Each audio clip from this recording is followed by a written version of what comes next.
Bene data bakundwa b'umwami Yesu Kristo, mwese abakurikira izi nyigisho tubahaye ikaze mu biganiro bya Saveur Divine.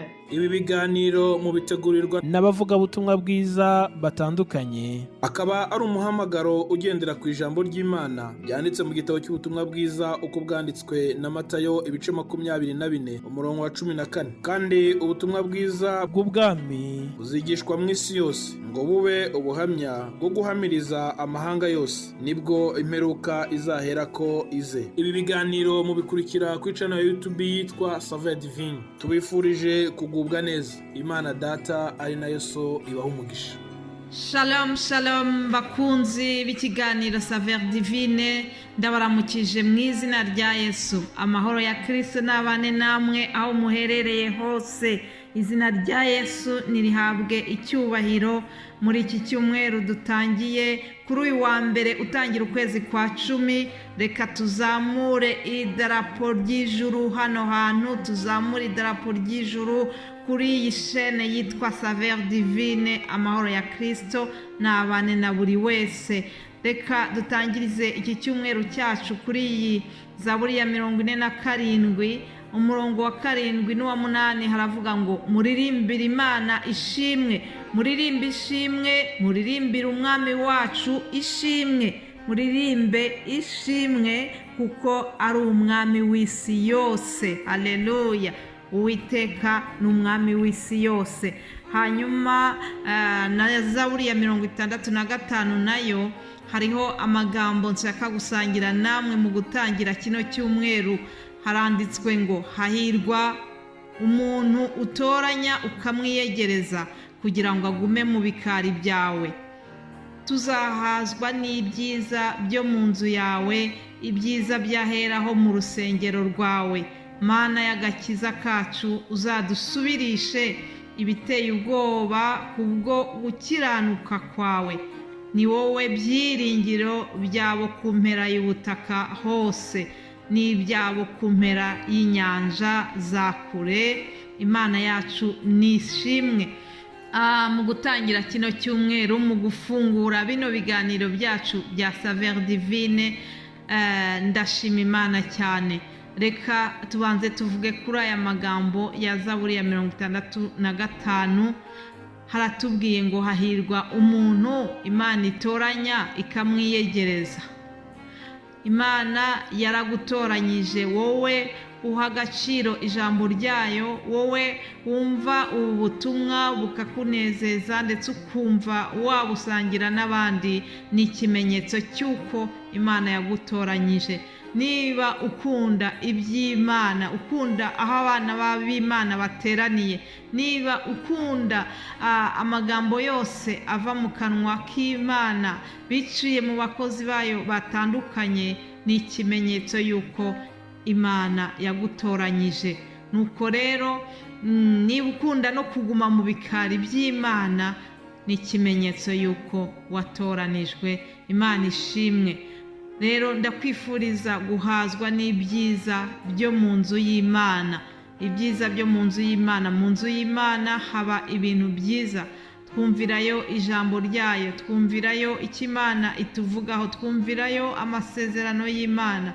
Mu nzu y'Imana ni heza. Aya magambo ni Dawidi wayavuze, avuga ukuntu yishimira kuba mu bikari by'Uwiteka. Hari n'irindi jambo yigeze kuvuga ngo imunsi umwe mu bikari by'Uwiteka ngo umurutira iminsi 1000 ahandi hantu hatari mu nzu y'Uwiteka. Ibyiza rero by'iyo mu nzu y'Imana ni byinshi. Ibi nibyo rero Dawidi yavuze, aravuga ngo uri Imana y'agakiza kacu. Hanyuma nakunze cyane uyu murongo wa 6 aharangiza, aho yavuze ngo Mana ngo ni wowe byiringiro byabo ku mpera y'ubutaka hose. Haleluya. ngo Imana niyo byiringiro byabo ku mpera y'ubutaka hose. Imana niyo byiringiro byacu twebwe abari hano Charleroi. Imana niyo byiringiro byanyu mwebwe abari Namur. Imana niyo byiringiro by'abari Buruseli. Imana niyo byiringiro by'abari mu Rwanda i Kigali. Imana niyo byiringiro by'abari mu turere twose ku Rwanda. Imana niyo byiringiro by'abari mu Burundi. Imana niyo byiringiro by'abari mu bihugu bya Afurika byose, hano mu Burayi. Mwebwe abatwumva bari muri Canada, abatwumva bari muri Amerika, abo batwumva bari hirya no hino ku mpera z'isi, haba no muri Australia, abo bose ndavuga ngo Imana niyo byiringiro byo ku mpera y'ubutaka hose, nk'uko iri jambo ribitubwiye ngo Imana niyo byiringiro byacu. Bene data, tuzi neza yuko muri iki gihe turimo hari byinshi byatumye abantu bashobora guta ibyiringiro. Ibivugwa hanze hirya no hino bishobora guhungabanya ibyiringiro byawe. Hari impuha z'intambara, bamwe baratubwira ngo hagiye kuba intambara ya gatatu y'isi yose. Ibyo twumva, ibyo tubona, ibiciro bigenda bizamuka buri munsi, tukibaza ngo mbese twebwe abari mu ibi bihugu bikonja cyane, turibaza ngo mbese tuzashobora gushyushya aya mazu yacu, ko twumva ngo mazutu yazamutse, ibiciro byazamutse cyane. Ndetse harimo n'abakuru b'amashuri numvise bafite ubwoba, abadiregiteri n'abadiregitrise b'ibigo bavuga bati ibiciro bya shofaje biragoye, bizatugora gushyushya amashuri ahantu hari amashuri manini. Uko ikigo kigenda kiba kinini, bati niko bigorana kugishyushya.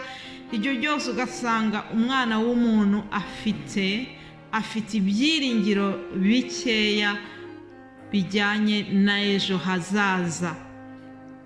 Ibyiringiro bigenda bigabanuka bitewe n'ibyo tubona, ibyo twumva. Ibyiringiro by'umwana w'umuntu bigenda bihungabana biturutse ku mpamvu nyinshi nababwiye, haba abari i Burayi, haba abari muri Afurika. Yewe kera hajyaga haganya cyane aho mu bihugu byitwa ngo ni ibihugu biri mu nzira y'amajyambere, ariko nimuhumure, noneho n'ibihugu byitwa ko bikize naho hari amaganya. Ni ukuvuga ngo uretse kuri Yesu wenyine niho dushobora gushikama tugashira ubwoba, tukamenya yuko ejo hacu hari imbere ari we uhafite mu ntoki ze. Uwiteka niwe byiringiro byacu, Uwiteka niwe utuyoboye muri uru rugendo turimo. Uwiteka ndamwinginga kugira ngo akubere ibyiringiro, aba ari we uhangaho amaso, ntawamwizeye ukorwa n'isoni. Aleluya. Ndakwifuriza gukomeza kumwiringira, ndakwifuriza gukomeza kuba uwo Imana yishimira. Hahirwa uwo Uwiteka yishimira akamutoranya akamwiyegereza. Uwiteka niba yaragutoranyije akakwiyegereza, uyu munsi arakubwira ati kuko wambereye inkoramutima kandi ukaba uwo kubahwa, nanjye ndagukunda. Nicyo kizatuma ntanga ingabo zigapfa ku bwawe, n'amahanga nkayatangirira ubugingo bwawe. Haleluya. Ntutinye, ndi kumwe nawe. Ntutinye nshuti wumva ubu butumwa, ntutinye kuba ibyo wumva biri imbere, ntutinye, ahubwo wiringire Uwiteka azagutabara. Reka nukuri twiringire Uwiteka, kuko ntawamwiringiye ujya ukorwa n'isoni. Haleluya. Nshuti yanjye wumva kino kiganiro, nifuje ko watangira icyumweru ukomejwe n'ayo magambo dusangiye. Nukuri Uwiteka kubera ibyiringiro, kandi Uwiteka agukomeze mu byo ucamo byose. Nuko rero nkuko nabibabwiye ubushize, mu cyumweru cyashize twavuze kuri Aburahamu, nababwiye yuko tuzamuvugaho ibyumweru 2 bikurikirana. N'iki cyumweru dutangiye tuzakomeza tuganira kuri Aburahamu, haba muri Saveur Divine mu rurimi rw'igifaransa gahunda niyo, haba muri Saveur Divine mu kinyarwanda no mu kirundi gahunda nimwe. Turashima Imana kandi ndabamenyesha yuko ubu Saveur Divine yaragutse, Uwiteka yaguye umurimo wayo, ndetse tuzajya tubagezaho n'ubutumwa mu rurimi rw'igiswahili. Abavuga urwo rurimi cyangwa se abo muzi bafashwa n'urwo rurimi nabo mubasangize ubwo butumwa, kugira ngo indimi zose zature ko Yesu Kristo ari umwami. Imana ishimwe cyane. Ndangirije ahangaha, ndakwifuriza icyumweru cyiza, ndakwifuriza ngo ukwezi kwa 10 dutangiye kuzakubere ukwezi k'umugisha, ugubwe neza hamwe n'abawe bose. Ni mu izina rya Yesu Kristo nabasangije buno butumwa, icyubahiro kibike wenyine. Amen.